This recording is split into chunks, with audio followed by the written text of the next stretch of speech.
पदाची जबाबदारी दिलेली आहे. त्यामुळे ते माझं काम आहे, ते माझं कर्तव्य आहे. आपली भूमिका लोकांपर्यंत पोहोचवणं हे आजच्या काळामध्ये फार कठीण आहे. कारण वर्तमानपत्रातले संपादकसुद्धा बरेचदा विचार हा करतात, की विरोधी पक्षातल्या लोकांचे लेख छापून काय मिळणार आहे आपल्याला? उद्या जर आपण ते छापले तर आपल्या जाहिराती बंद होतील.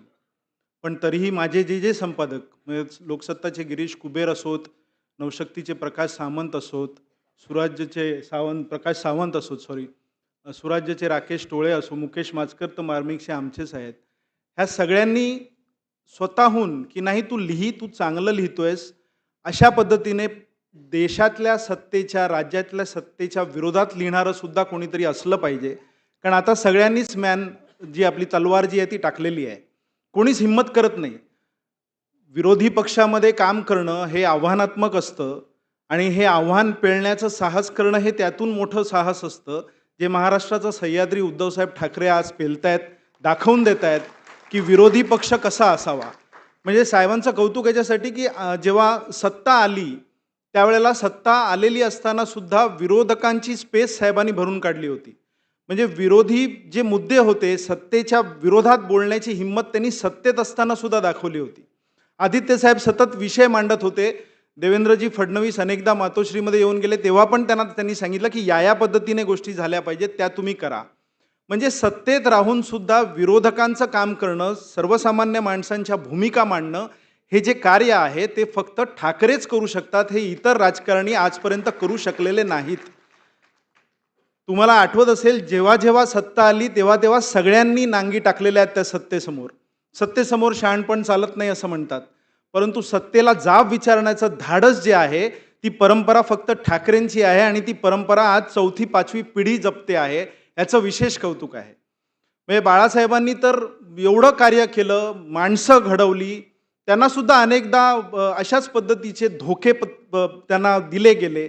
उद्धव साहेबांवर तर इतका अन्याय केला, म्हणजे उद्धव साहेबांचं चुकलं काय हेच आम्हाला कळत नाही. माणसं घडवली, सामान्य माणसाला उभं केलं, अक्षरशः रिक्षावाल्याला, टपरीवाल्याला, पानवाल्याला पक्षामध्ये मोठं स्थान दिलं, सर्व काही दिलं, सर्व अधिकार दिले. मला आठवतं साहेब मुख्यमंत्री होते. मुख्यमंत्री असताना त्यांनी आपले सगळी जी खाती होती ती सगळ्या सहकाऱ्यांना दिली. स्वतःकडे विधी व न्याय ठेवलं आणि जे काही बाकीची जी अगदीच मुख्यमंत्र्यांचे असतात त्यांनी यूडी ठेवलं नाही, जो कुठलाही मुख्यमंत्री सोडत नाही. त्यांनी होम स्वतःकडे ठेवलं नाही, जो अलीकडचे मुख्यमंत्री भाजपचे तर कधीच सोडत नाहीत. त्यांनी आपल्या सगळ्या सहकाऱ्यांना खाती दिली, त्यांना काम करायला लावलं, त्यांच्या मागे खंबीरपणे उभे राहिले. पण तरीही त्यांना धोका दिला गेला. का? तर ते मुख्यमंत्री झाले म्हणून. म्हणजे ठाकरे कुटुंबाने फक्त सर्वसामान्य कार्यकर्त्यांना मोठं करायचं आणि जेव्हा कार्यकर्ता म्हणून, जेव्हा पक्षातले नेते म्हणून, मला आठवतंय या सगळ्या घटनांचा मी साक्षीदार आहे. उद्धव साहेब म्हणत होते, की मी स्वतः मुख्यमंत्री होत नाही, मी माझ्या शिवसैनिकाला करतो. तेव्हा शरद पवार साहेबांनी सांगितलं होतं, की नाही उद्धव, हे तुम्हालाच जमणार आहे, कारण हे सगळे जे माझ्याबरोबरचे आणि काँग्रेसचे जे दिग्गज लोक आहेत, हे तुझ्या एखाद्या नवख्या मुख्यमंत्र्याला जेरीस आणतील. आणि त्यावेळेला कदाचित पवार साहेबांना असं वाटलं होतं, की उद्धव साहेब नवीन आहेत, ते नेहमी वर्तुळाबाहेर, म्हणजे हे माझं वाक्य नाही, हे शरद पवार साहेबांचं वाक्य होतं, जे एका जाहीर सभेत त्यांनी म्हटलं, की मला असं वाटलं होतं, की उद्धव साहेब हे वर्तुळाबाहेर असतील, त्यांना राजकारण कसं जमणार.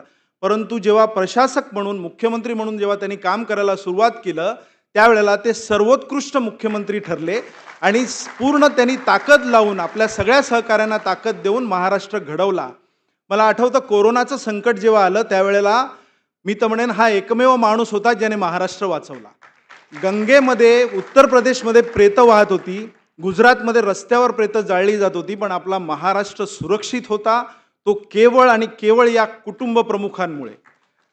त्यांना सगळ्यांची साथ होती. आदित्य साहेब सोबत होते, वहिनी सोबत होत्या. त्या कालावधीतले ते रात्र मला आठवतात. मी पण फोनवर असायचो. आम्ही रात्री 2-2 वाजता लोकांना मदत केलेली आहे.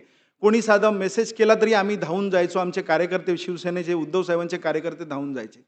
हा सगळा कालावधी बघत असताना जेव्हा त्यांच्यावर वेगवेगळ्या पद्धतीने प्रसारमाध्यमातनं जे काही त्यावेळेचे विरोधक म्हणजे भाजपचे, ह्यांच्यावर वेगवेगळ्या अतिशय खालच्या पद्धतीची टीका करत होते, तेव्हा असं वाटत होतं, की ही माणसं आहेत का कोण आहेत?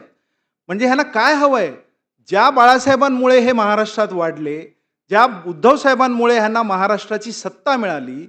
आता उद्धव साहेबांना दोष देण्या एवढा मी मोठा नाही, पण उद्धव साहेबांनी नरेंद्र मोदींना पंतप्रधान केलं, हे मी जाहीरपणे सांगतो. ते म्हणाले होते, मला आठवतंय, बांद्रा BKCला कार्यक्रम होता आणि उद्धव साहेब म्हणाले, "नरेंद्र भाई आप नेतृत्व करो, हम आपके साथ है." एवढं सगळं करून सुद्धा, त्यांच्या मागे खंबीरपणे उभं राहून सुद्धा त्यांना काय मिळालं? त्यांच्याच बाबतीत असं का घडलं? पण हे सगळं समोर पाहताना एक गोष्ट मी जी जवळून पाहतो, उद्धव साहेब इतके सामान्य माणसाचा विचार करतात. ज्या पद्धतीचे जेव्हा आम्ही एखादी भूमिका मांडतो, ते भूमिका मांडताना सुद्धा मला बरेचदा आदित्य साहेबांचं, उद्धव साहेबांचं मार्गदर्शन असतं. वर्तमानपत्रातले लेख लिहिताना कोणते मुद्दे असायला पाहिजेत ह्याचं मार्गदर्शन मला उद्धव साहेब करत असतात. म्हणजे ते ते लेख जेव्हा आम्ही लिहितो त्यावेळेला असं वाटतं, की हे लेख छापल्यानंतर ते किती लोकं वाचतील मला माहिती नाही. परंतु ती भूमिका लोकांपर्यंत जाते. ती भूमिका जेव्हा जाते त्याचं एक संकलन व्हावं अशी इच्छा अनेक वर्षापासूनची माझी होती. मला विशेष कौतुक करायचं आहे ते मुळे साहेबांचं. कारण प्रकाशन व्यवसाय हा अतिशय कठीण आहे. त्याच्यात लागणारा पैसा हा अतिशय म्हणजे कष्टाने मिळवलेला पैसा असतो आणि आजच्या काळात तर पुस्तकं वाचली किती जातील आणि खरोखरच ती घेतली किती जातील हे माहिती नाही. पण त्यांनी हे धाडस केलं.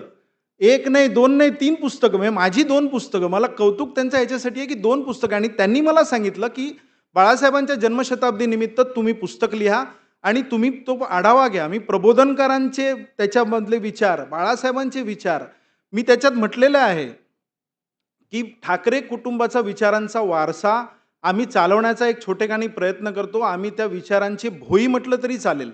परंतु हे विचार महाराष्ट्राने कधी विसरता कामा नये, या देशाने कधी विसरता कामा नये.